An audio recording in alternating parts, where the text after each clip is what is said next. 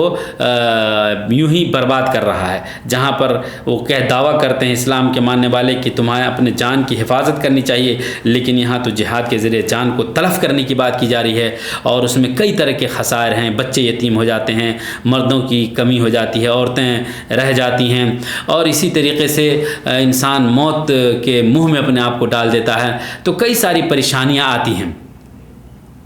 اور اسی طریقے سے کہ کس طریقے سے انسان اپنے آپ کو ایک بڑے سے دشمن کے سامنے، جو بڑے آلہ و لشکر کے ساتھ اور اپنے ہتھیار کے ساتھ ہوں، اور ایک چھوٹی سی جماعت بن کر کے مسلمان اللہ تعالیٰ کے راہ میں قتل کرنے یا شہید ہونے اپنے آپ کو کرانے جاتے ہیں۔ تو اللہ تبارک و تعالیٰ نے اس کا بڑا ہی تشفی بخش جواب دیا ہے کہ پاگل پنا یہ نہیں ہے کہ اپنے مال و جان کو اللہ کی راہ میں، اللہ کے دین کے قیام کے لیے، جو کہ زبردستی نہیں، اگر کوئی تجاوز کرے اور اس دین کا انکار کرتے ہوئے اس دین کے ماننے والوں پر ظلم کرے اور اس دین کو شب و ستم کرے، اللہ تعالیٰ کو گالی دے، اللہ کے رسول کو گالی دے، تو اس کے خلاف دفاع میں یہ جہاد کیا جائے گا۔ تو یہ کرنا صحیح ہے، بجائے اس کے کہ لوگ اللہ کی راہ میں نہ خرچ کریں اور کیا کریں،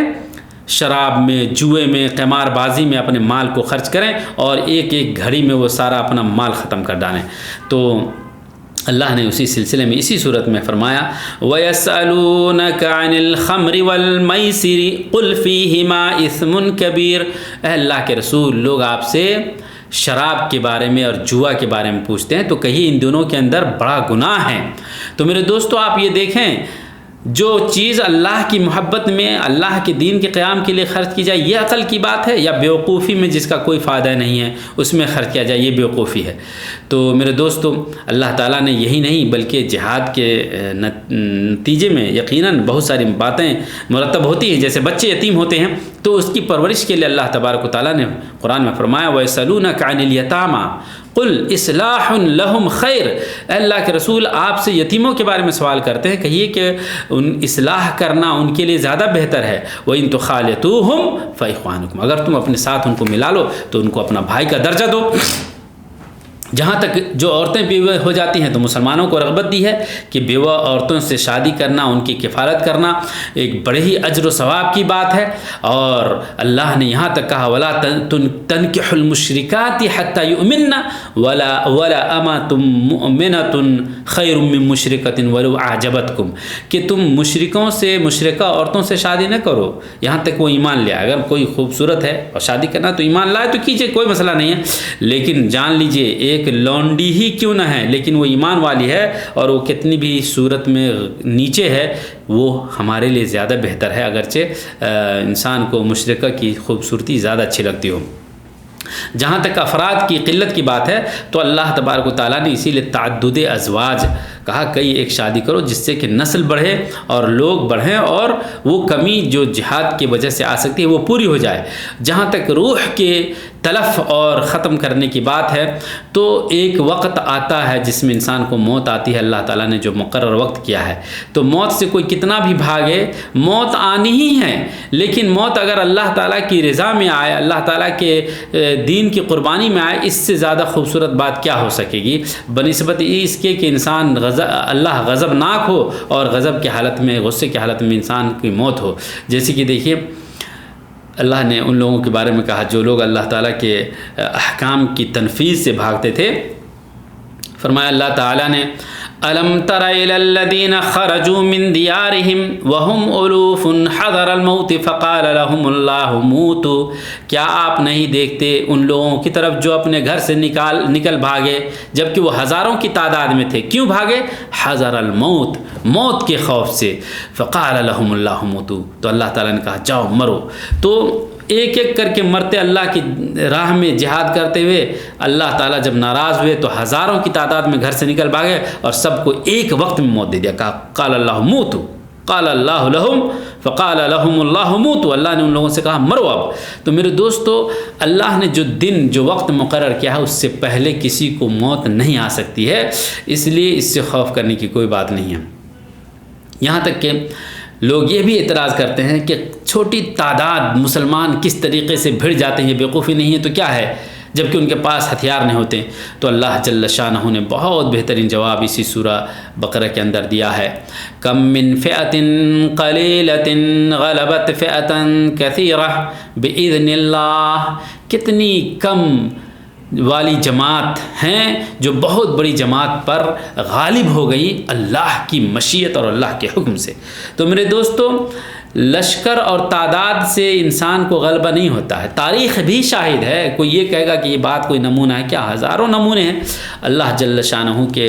جو نیک بندے مومن ہیں اور اللہ کے دین کے قیام کے لیے، اعلاء کلمت الحق کے لیے جو جہاد کرتے ہیں، تو اس میں تعداد اور ہتھیار نہیں دیکھا جاتا. اللہ تبارک و تعالیٰ سچوں کو فتح نصیب کرواتا ہے. لیکن یہ جہاد ہونی چاہیے اپنے نفس کو قربان کر کے، مال کو قربان کر کے، جو طاہر ہے، پاک ہے. اور اس وجہ سے، کیونکہ اس کا مقصد توحید کا قائم کرنا ہے کہ چپے چپے میں صرف اللہ تعالیٰ کی وحدانیت کا قیام ہو اور اس کی عبادت ہو. اور اللہ نے فرمایا یا ایھا الذین آمنوا انفقوا مما رزقناکم، ہم نے جو تمہیں رزق دیا ہے مومنوں، اس میں سے خرچ کرو، یعنی اللہ کی راہ میں خرچ کرو وہ رزق جو ہم نے تم کو حلال دیا ہے. اور اللہ کو ضرورت نہیں ہے کہ آپ مال خرچ کریں، جان خرچ کریں. اللہ تعالیٰ غنی ہے، الحی القیوم. اللہ ہمیشہ باقی رہنے والی ذات ہے، ہمیشہ زندہ رہنے والی ذات ہے. تو میرے دوستو، جہاد کا مقصد تب پورا ہوگا جب انسان تمام سرکش کو اس دنیا سے مٹا دیں گے. سرکش جو لوگوں پر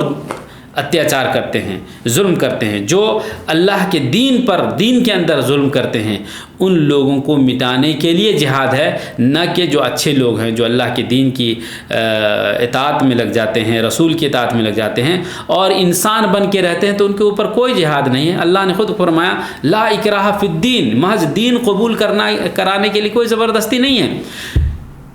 ان کو جب وہ اس بات کو، جو بات حق ہے، اسلام دین، اس کو جب بتایا جائے، اس کے خلاف وہ کھڑے ہو جائیں اور مٹانے کی کوشش کریں، تو پھر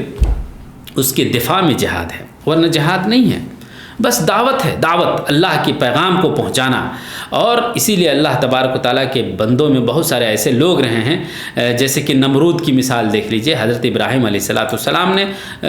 کو مقرر کیا کہ ان کو دعوت دیا، اور انہوں نے نہیں مانا. خود حضرت ابراہیم علیہ السلام کو آگ میں ڈالا، اور ڈالنے کے بعد اللہ تعالیٰ نے کہا یا نار کونی بردا وسلاما علی ابراہیم. ابراہیم علیہ السلام پر سلامتی اور ٹھنڈک والی بن جا، ٹھنڈک اور سلامتی والی بن جا. تو آپ یہ ملاحظہ کر سکتے ہیں کہ اللہ تبارک و تعالیٰ ہر شے پر قادر ہے. آگ کو بھی ٹھنڈی کر دیا اور ملائم کر دیا، مناسب کر دیا کہ ٹھنڈک سے بھی تکلیف نہ ہو. اور ایک نمرود جس کو اللہ تعالیٰ نے ہدایت نہیں دینا چاہا، نہیں دیا، لیکن اللہ تبارک و تعالیٰ قادر ہے اس بات پر کہ جسے چاہے، جس دل کو چاہے وہ زندہ کر دے اور قبول کر لے. بہت ساری مثالیں ہیں. فرعون نے نہیں قبول کیا، لیکن وہاں پر بہت سارے بادشاہ ہیں روم فارس کے جنہوں نے اسلام قبول کیا، اور اس کے علاوہ بھی دنیا میں بہت سارے لوگوں نے جو اسلام قبول کیا. تو یہ کوئی سوچے گا کہ نہیں، جب جس کا دل مردہ ہو گیا، گمراہ ہو گیا، وہ زندہ نہیں ہو سکتا ہے. تو اللہ تعالیٰ نے اس میں مثال بیان کی سورہ بقرہ کے اندر. حضرت عزیر علیہ السلام جب 100 سال تک ان کو موت دی، فَأَمَاتَهُ اللَّهُ مِئَةَ عَامٍ ثُمَّ بَعَثَهُ، کہ اللہ تعالیٰ نے حضرت عزیر علیہ السلام اور ان کے جو کھچر اور ساری چیزیں تھیں موت دے دیا 100 سال تک. پھر ان کو دوبارہ زندہ کیا. کہا کتنے دن رہے؟ کہا تھوڑے دن، چونکہ ان کو لگا کہ ابھی تو ہم سوئے تھے اور بیدار ہوئے. تو وہ نشانی ہے کہ اللہ تعالیٰ نے پھر کہا دیکھو اپنے گدھے کی طرف، پھر اللہ نے اس کے نگاہ کے سامنے میں گوشت پوشت پہنایا اور پھر اس کو روح بخشی. تو اللہ تعالیٰ ہر شے پر قادر ہے میرے دوستو. اور انسان کے دل کی زندگی ایسے لوگوں کے ساتھ نصیب ہوتی ہے جو اللہ تبارک و تعالیٰ کی ہدایت چاہتے ہیں، جو اللہ تبارک و تعالیٰ کی راہ کو پسند کرتے ہیں، اللہ تعالیٰ کے حکم کے اندر لگنا چاہتے ہیں، جنہیں ایمان کی راہ پسند ہوتی ہے. اور اللہ تعالیٰ ایمان میں ذاتی پیدا کرتا ہے، جیسے کہ اللہ تعالیٰ حضرت ابراہیم علیہ السلام سے کہا اولم تؤمن، کیا تم کو ایمان نہیں؟ قال بلا ولکن لیطمئن قلبی، کہا کیوں نہیں اللہ، لیکن ہمارا دل مطمئن ہو جائے، اس لیے ذرا دکھائیے کہ کیسے آپ مردوں کو زندہ کرتے ہیں۔ 4 چڑیوں کو حکم دیا کہ لاؤ، اس کو ذبح کرو، ٹکڑے ٹکڑے کر دو، سب کو خلط ملط کر دو، اور سب کے گوشت کو الگ الگ پہاڑوں پر ڈال دو، پھر سب کا ایک ایک کر کے نام لے کر کے بلاؤ، ثم یاتینک سعیا، سب خود دوڑ کر کے آ جائیں گے۔ دیکھو اللہ کا حکم ہے۔ تو میرے دوستو، آپ یہ جان سکتے ہیں کہ کیسے کسی کافر کو دعوت حق دے سکتے ہیں۔ اس کے جاننے کے لیے سب سے اہم بات یہ ہے کہ آپ جن کو بلا رہے ہیں اللہ کے دین کی طرف، آپ اپنے اچھے اخلاق کا مظہر پیش کریں، دین کے محاسن پیش کریں، اور اپنے مال خرچ کریں، ان کو ہدایت دیں، تحفے دیں، ان کو کھانے پینے کی دعوت دیں۔ اللہ تعالیٰ نے فرمایا مثل الذین ينفقون اموالهم فی سبیل اللہ کمثل حبۃ انبتت 7 سنابل فی کل سنبلۃ 100 حبۃ، کہ ان لوگوں کی مثال جو اللہ کی راہ میں اپنے مال کو خرچ کرتے ہیں، ان کی مثال ایسے ہے کہ ایک دانہ زمین میں بویا جائے اور ایک دانے سے 7 ڈنٹلی، اور 7 ڈنٹلی میں ہر ڈنٹلی میں 100 دانے نکلتے ہیں۔ تو اگر آپ اللہ کی راہ میں پاکیزہ مال خرچ کریں گے تو اس میں برکت ہوگی میرے دوستو۔ اور یہ ضروری ہے کہ مال پاک ہو، صاف ہو، یعنی حلال طریقے سے کمایا گیا ہو، اور عمل میں کوئی ریا نہ ہو۔ اور اللہ تبارک و تعالیٰ نے فرمایا وَلَا تَيَمَّمُوا الْخَبِيثَ مِنْهُ تُنْفِقُونَ، اور یعنی کسی گندے ارادے کا، مقصد کا حاصل کرنے کا ارادہ نہ ہو جو آپ اللہ کی راہ میں خرچ کرتے ہیں۔ اور اللہ نے یہ بھی فرمایا الذین ينفقون اموالهم باللیل والنہار سرا وعلانیۃ فلہم اجرہم عند ربہم ولا خوف علیہم ولا هم يحزنون۔ اللہ کی راہ میں خرچ کرنے والوں کے لیے اللہ تعالیٰ نے بڑی خوشخبری سنائی ہے کہ جو چھپ کے رازدارانہ طور پر اور کھلے عام اللہ کی راہ میں خرچ کرتے ہیں، ان کے لیے بہت زیادہ اجر ہے، اور قیامت کے دن نہ ان پر کوئی خوف ہے نہ کوئی غم کرنے کی بات ہے۔ تو میرے دوستو، یہ جو حلال طریقے سے جو خرچ کریں گے یہ سارے اجر مرتب ہیں ان کے لیے، لیکن وہ لوگ جو حرام طریقے سے مال کماتے ہیں اور حرام راستے میں خرچ کرتے ہیں، جیسے سود وغیرہ کا لینا دینا، تو اللہ تعالیٰ نے اس کے بارے میں سخت وعید کی ہے اسی سورہ بقرہ کے اندر۔ فرمایا اللہ تعالیٰ نے یا ایھا الذین آمنوا اتقوا اللہ وذروا ما بقی من الربا ان کنتم مؤمنین، کہ اے مومنو ڈرو اللہ تبارک و تعالیٰ سے، اور سود میں سے جو باقی رہ جائے اسے چھوڑ دو اگر تم مومن ہو۔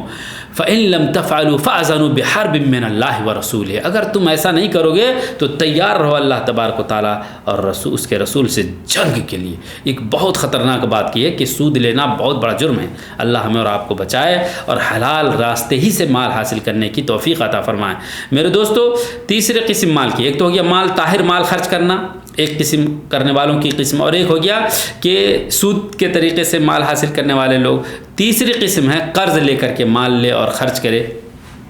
تو قرض چند ضوابط اور شروط کے تحت لینا جائز ہے۔ اللہ نے فرمایا ایھا الذین آمنوا اذا تداینتم بدین الی اجل مسمی فاکتبوہ، کہ اے مومنو جب تم کسی سے قرض لو ایک مقرر وقت کے لیے تو اس کو لکھ لیا کرو، تاکہ قرض کا حساب اللہ کے یہاں لیا جائے تو ہم بری ہو جائیں۔ قرض لکھیں گے یاد رہے گا، کوئی گڑبڑی نہیں ہوگی، جتنا ہے اتنا دیں گے، اور وہ دنیا کے اندر ادا کرتی جانی چاہیے، مقروض ہو کر کے اس دنیا سے نہ مریں۔ اور جان لیں کہ حقیقی موعد جو اللہ تبارک و تعالیٰ کے سامنے حاضری ہونے کا ہے، وہ عادل، وہ حاکم بادشاہ، وہ ان تینوں شے کے بارے میں ہم سے سوال کرے گا، اور ان کے سامنے کوئی چیز ڈھکی چھپی نہیں ہے۔ اس لیے قیامت کے دن سے پہلے اپنا محاسبہ کرتے ہوئے اور اللہ کے نظام کو واجب بھی طور پر اپنے اوپر نافذ کرتے ہوئے عدل و انصاف کے ساتھ اس دنیا میں زندگی گزاریں گے تو انشاءاللہ اللہ تعالیٰ ہمیں کامیاب کرے گا۔ اور اسی طریقے سے اگر ایسا نہیں کریں گے تو آپ کوئی چیز اگر چھپاتے ہیں، اللہ تعالیٰ اس کو بھی جانتا ہے، جو ظاہر کرتے ہیں اس کو بھی جانتا ہے، اور جب موت آئے گی اور پیش کیا جائے گا ان کے اعمال جو کچھ کرتوت کیے ہیں لوگوں نے، اس دن اللہ کے سامنے پتہ چل جائے گا۔ لیکن اللہ تعالیٰ کی رحمت اللہ کے غضب پر غالب ہے، اس وجہ سے وہ گناہیں جو انسان سے بھول چوک اور خطا کی وجہ سے ہو گئی ہے تو اللہ تعالیٰ اس سے معاف کرے گا. مصر نہیں رہا گناہ پہ، ہو گئی تو اللہ تعالیٰ اسے معاف کرے گا، جیسا کہ اسی سورۃ بقرہ کے آخر میں کہا لا یکلف اللہ نفسا الا وسعها لها ما کسبت، اور لا تؤاخذنا ان نسینا واخطانا، یہ ساری چیزیں اللہ تعالیٰ نے فرمایا. اور یہ عبادت، یہ ساری باتیں توحید مرکز ہے، اور اسی توحید کے مرکز سے یہ دعوت، یہ پیغام پھوٹتی ہے سر چشمے کی طرح، اور اسی پیغام کے تحت زندگی گزارنے کے لیے ہمارا قرآن مقدس کہتا ہے، اللہ کا کلام کہتا ہے. میرے دوستو، یہی مقصد سورہ بقرہ کا ہے، اور اللہ تبارک و تعالیٰ کے کلمہ لا الہ الا اللہ کہ نہیں ہے عبادت کے لائق کوئی مگر بس اللہ ہی، اسی پر باقی رہنے کو ہمیں حکم دیا گیا ہے، اور یہ کہ محمد رسول اللہ اور محمد صلی اللہ علیہ وسلم کے رسول ہیں. اللہ ہمیں اس باتوں کو سمجھنے کی توفیق عطا فرمائے. والسلام علیکم.